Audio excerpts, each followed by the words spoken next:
Ja, hallo, herzlich willkommen zu diesem Video. Mein Name ist Pierre von der Affiliate Generation und in diesem Video geht es heute um Subdomains, wie man welche bei All-Inc sich einfach anlegt, ne? Und das natürlich kostenlos. Ja, damit das Ganze funktioniert, ist natürlich eine Voraussetzung, dass du schon eine Domain registriert haben solltest bei All-Inc, damit man dem Ganzen hier folgen kann.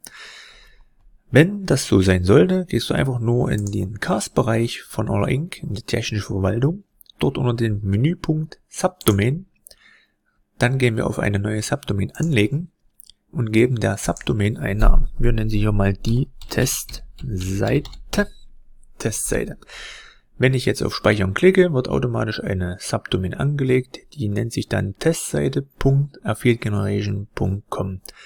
Affiliategeneration.com ist meine Domainadresse und davor kommt dann halt der Name der Subdomain. Und eine Subdomain ist immer eine Auslagerung oder eine Abgrenzung von deiner Hauptdomain. Das heißt, man kann natürlich viel besser kategorisieren. Man kann, ja, zum Beispiel einen Mitgliederbereich kann man erstellen. Oder Mitgliederbereich .affiliategeneration.com oder blog.affiliategeneration.com oder was weiß ich, irgendein Shop, den man nennt. Oder ja, also gibt es viele verschiedene Möglichkeiten, was man machen kann. Oder man nutzt einfach eine Subdomain als Mediaspeicher, als Auslagerung für Bilder und diverse andere Sachen und setzt einfach Links oder beziehungsweise bindet dann in die Hauptdomain die Links ein von der Subdomain. Das hat den Vorteil, dass natürlich deine Hauptdomain, wo die Leute jetzt in deinem Blog jetzt zum Beispiel drin sind und lesen, dass die Bilder viel schneller laden, dass die Seite schneller geladen wird, weil jetzt alles nicht von deiner Hauptdomain von deiner Hauptdomain geladen wird, sondern wirklich von einer separaten Domain. Die Seite an sich wird kleiner gehalten, geringer gehalten, weil es ja wie gesagt eine separate Seite ist, die Subdomain. Und ja, dadurch hast du natürlich einen höheren Page Speed, was natürlich auch für Google, wo sich Google natürlich mega freut darüber und das natürlich mit besseren Rankings belohnt. Also das ist eine Überlegung, falls du das noch nicht wusstest, kann man natürlich mit einer Subdomain machen, als Auslagerung für Mediendateien. Gut, so, jetzt gehen wir mal auf Speichern. Speichern unsere Subdomain, so, und schon haben wir unsere Subdomain hergestellt. Ja, das dauert natürlich ein paar Minuten, normalerweise 1 Minute so im Schnitt, das ist eigentlich relativ zügig alles. Hier sehen wir nochmal affiliategeneration.com, das ist meine Hauptdomain und unten drunter ist dann diese Subdomain. Ich denke mal, wenn ich jetzt hier drauf klicke, dürfte noch nichts passieren. Nein, genau, ist noch nicht fertig. Okay, dann gehen wir mal auf E-Mail, auf Subdomain und jetzt ist er angelegt. Okay, ist aber noch nicht erreichbar, weil natürlich nichts auf dieser Seite ist. Okay, so, die Subdomain ist jetzt angelegt und der nächste Punkt ist dann, wir wollen natürlich was drauf installieren. Da gehen wir mal auf Softwareinstallation. Richten jetzt zum Beispiel einen Blog auf der Subdomain ein. Ne?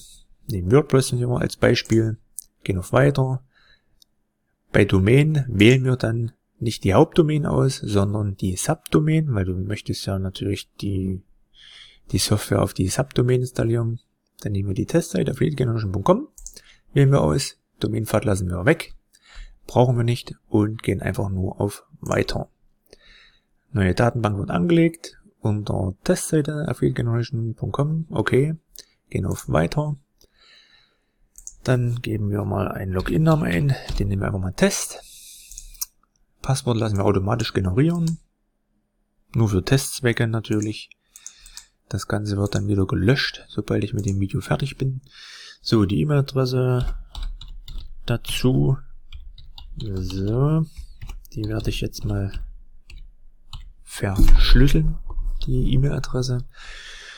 So, okay, dann gehen wir noch auf Prüfen und Akzeptieren. Haben natürlich alles hergestellt, so, Test, Passwort, okay. Gehen auf Installation starten. So, und schon wird WordPress auf der Subdomain installiert. Das Passwort werden wir mal kurz kopieren. Hier ist noch das alte Passwort von dem anderen Test drin. So, machen wir das mal rein. Normal kannst du dir die Zugangsdaten jetzt zuschicken lassen und von daher hast du das sofort in deinem E-Mail-Postfach und kannst halt immer wieder, danach gucken, falls du jetzt dein Passwort und deinen Benutzernamen vergessen haben solltest. Gut, so, jetzt gehen wir erstmal auf die Testseite. So, hier sehen wir, WordPress ist jetzt installiert auf der Testseite. Loggen wir uns mal ein in die ganze Sache, nennen es Test. Dann nehmen wir das Passwort hier dazu, was wir gerade kopiert haben. So, und melden uns an und schon sind wir unter der Subdomain Testseite affiliategeneration.com und haben hier WordPress installiert. Ja, so einfach funktioniert die ganze Sache. Und möchtest du natürlich noch ein www davor haben, dann ist es auch kein Problem. Du gehst einfach nur bei, ich glaube bei Allgemein war das. Genau, bei Allgemein von der Einstellung her. Gehst dann hinter dem Slash, gibst du ein www ein.